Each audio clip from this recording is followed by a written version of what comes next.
bariiska marka la soo gooyo waad ogsoontihiin finjilidiisa ama qobka qaadidiisu wuxuu keenaa jajab fara badan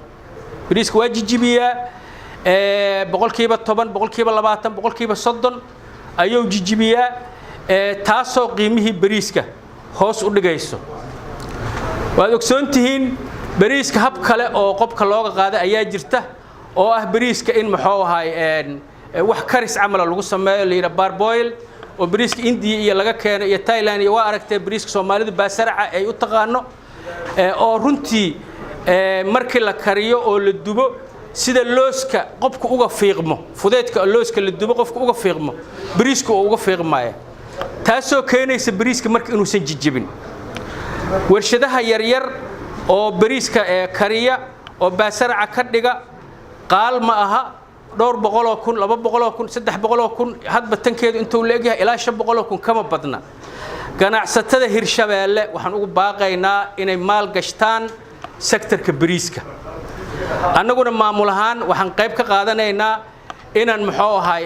arintaas abaabulno saamiga wax ku darsano haddaan nahay maamul ahaan shirkadaha isugu keeno si warshad barboilada ay halkaan uga hirgasho sababtoo bariisku qiimaha sida uu keenayo waa sidaas waxa laga dhawaajiyay bariisku wuxuu u baahan yahay biyo runtii webiga Shabeelle sanadahan dambe sida uu yahay muxuu ahay aada bataqana yaa looga sii dayrinaya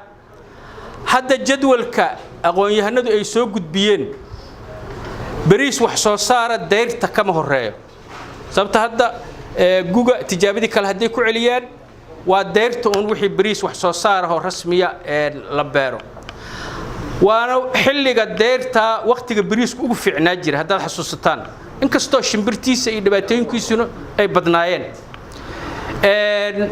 haddii marka dayrtii iyadoo bariiskii taagan yahay webigii go'o oo muxuu xiintooyda iyo kili barwaaqo kaliya ay sheekadu ku soo aruurto wax soo saarka aan raadinayno oo ilaa 6,000 oo hektar oo gaaray bariiska lama gaari karo arintaas ayada waxay u baahan tahay inay dawladda dhexe soo farageliso halkani waa Hirshabelle TV